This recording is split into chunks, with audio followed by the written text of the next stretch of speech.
Hey guys, coming at you again with another video.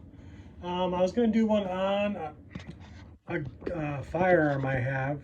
There's just not a lot of them.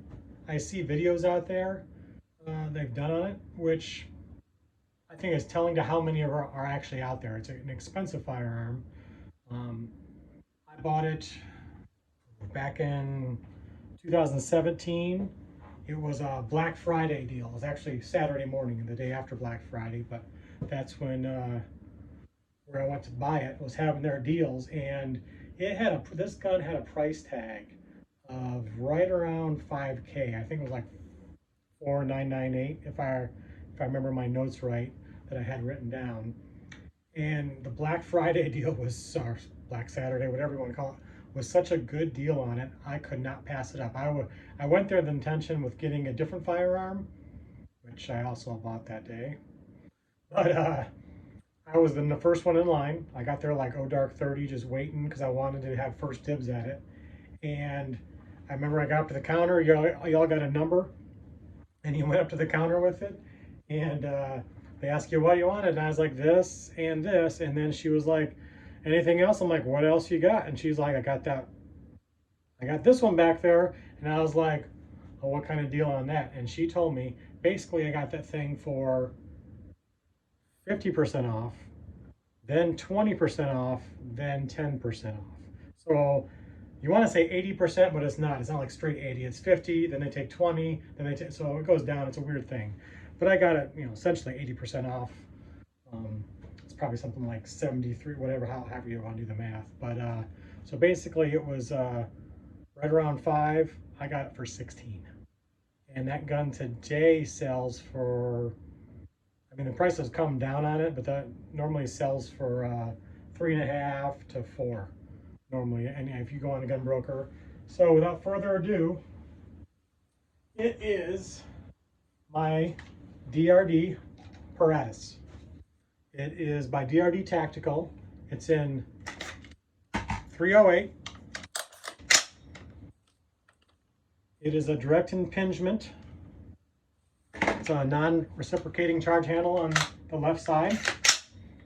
Yeah, I don't know if you guys know anything about it. Probably if you're looking at it, you've heard something about it. But it is folding stock by Magpul. You can, it breaks down into a small case. Takes the barrel right off, just by hand. And you can basically have this thing broke down in under a minute, however long that even took. I didn't pay attention. It is a pretty sweet rifle.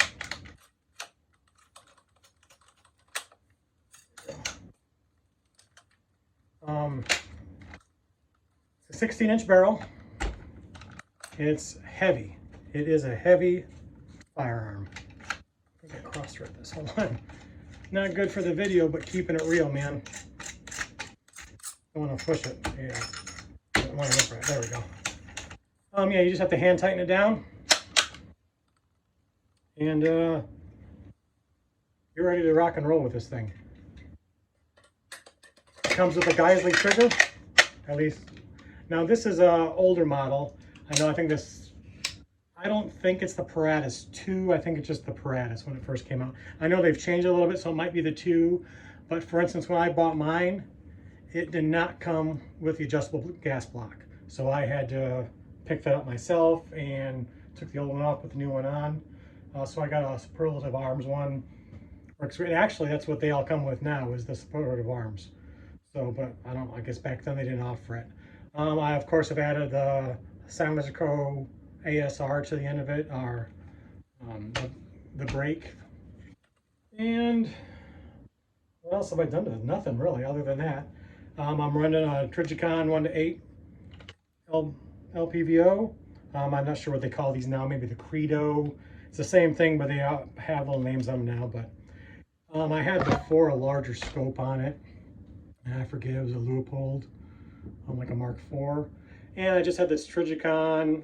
I just like Trijicon. Leupold's great scopes, but I went with this one. I was thinking more of a battle rifle, which it's a little too heavy. So that's not what it was designed for. It was designed, basically what put DRD Tactical on the map was when they went after the contract for this. This was originally designed for JSOC, for Joint Special Operation Commands. That's your, that's your SEALs. That's your CAG guys, or Delta Force, as people like to call them. That's your Orange. That's your Rangers. That's basically task force. It's black special operations, not white. So basically, they wanted a concealable or clandestine sniper rifle, something they could break down and go plain clothes in a backpack and have a decent rifle that was more powerful than, say, a 5.56 or a 223. Yeah, I'd heard about it before. On one of the best videos out there that you will see for this was done by one of the YouTube greats of gun channels. God rest his soul, from YouTube. FPS Russia, man, that guy was a legend. We all probably have seen his videos, but if you want to see a funny video of him where I'm surprised he didn't kill himself or his cameraman, was when he did his video on the DRD Paratus. Look it up. The thing is legendary. He basically packs a bunch of Tannerite into a pickup truck, a lot of Tannerite. He's way too close to the damn thing, shoots it, it blows, and I mean, I think the door just flew like right past him. Probably cut his hair as it's going by. I mean, shrapnel everywhere, and his reaction was just priceless. If you could be that cool under that, I mean, the dude should be dead for all practical purposes when that happened, but that was pretty epic. I gotta say, that wasn't what made me want to buy the rifle. I had seen it before. The price point was way too high on it at my store, but when they offered me that deal, I couldn't pass it up. And I gotta say, I have a few 308s, and for a 16-inch barrel on a 308, heavy. That's what I mean. This is like almost, it's like 9.5 pounds. This is a heavy gun, but it's this damn barrel. Because this is all aluminum, the whole thing. Like I said, it has a Geisley trigger. About 9.5 pounds is a little too heavy to make my battle rifle, so I keep it really configured like this. It came in a case, which I brought down so you guys could check it out.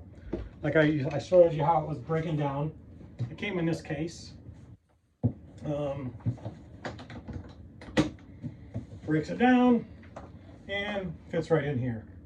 Oh, there's my bipod for it, which I don't really use bipods much anymore. I think they're kind of cumbersome, add weight, and normally when you're out shooting, you have a backpack. Use a backpack, it's much easier. So yeah, I have my the BT bipod in here. Still, I have a couple magazines, a cleaning kit, and backup battery for the optic. Yeah, but this is the case it comes with. I normally don't use it for that anymore. It sits up on my wall and acts as decoration most of the time. I cannot say enough good things about this rifle though. Oh, I've taken it out numerous times. I mean, it's not like you don't go out there and you shoot like 1,000 rounds with this bad boy. I mean, it is a, for lack of a better word, it's a sniper rifle. It's a precision rifle, but it is a sniper rifle. That's what it was designed for. That's what put DRD on the map. It really put them in my sights. Like I say, I love the gun. I don't know what else I can say about this thing. If you're looking for a precision 308 and you've got the funds, see what you can find on the regular sites, and see what you can get on the cheap. But I don't think you can go wrong with this gun, especially if you wanted to put it against something like, say, I don't know, FN's, the SCAR 20. I think this would hold up to that. Although that longer barrel probably get better velocity on it, but you can't beat this. And I know that the takedown thing is a cool factor, but I rarely ever do that anymore. That was probably one of the initial factors I thought, like, ooh, boy, that's really cool. But I mean, really, unless you're stored in a way like that, you're going to keep it assembled. And it's not like it's nice to have the option to do it, but it's not like I really do that. I keep it up on the wall, configured like this, and go out and shoot it and have a hell of a time. The only thing I add to it is I put an Omega 300 on the end of it from Silencero. So I'm always shooting with that. I like this Trijicon optic too. What else to say about it? Go down. Let's see. told you the case it came with, what I've changed out the gas block. What I like about it, I'll say, is the accuracy, the simplicity of breaking this down. It takes down, take the bag out, it breaks down like an AR. You know, you got two pins. We'll just take out the rear pin. Gotta watch this. We gotta watch this thing right here because it has under spring tension, and it'll fly out. It's your spring, and there's your bolt. That's it. It is that simple. You don't really need to break it down any more than that for cleaning, which I just did not that long ago. A little oily still, but that's it. It is that simple of a process to clean this gun. You know, you can. I tell you, it's almost like an AK simplicity when it comes to this firearm. What I don't like about it. Oh, one more thing I like about it. I can take the barrel off of this, like I showed you, and put in a, this has a 308. I can put a 6.5 Creedmoor from them.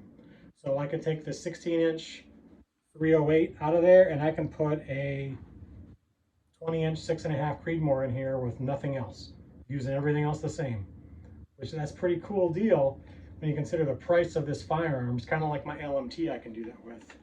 When you consider the price of this firearm, I can have basically a different caliber. I won't say capability, because they're kind of the same 308 and 6.5 Creedmoor, but totally different caliber and not really have to change much other than just a barrel. Well, that's it. That's all you got to change. So that's one thing I do like about it. One of the things I'm not a fan of, not a deal breaker for me, the weight. Obviously 9.5 pounds, that's a lot to lug around.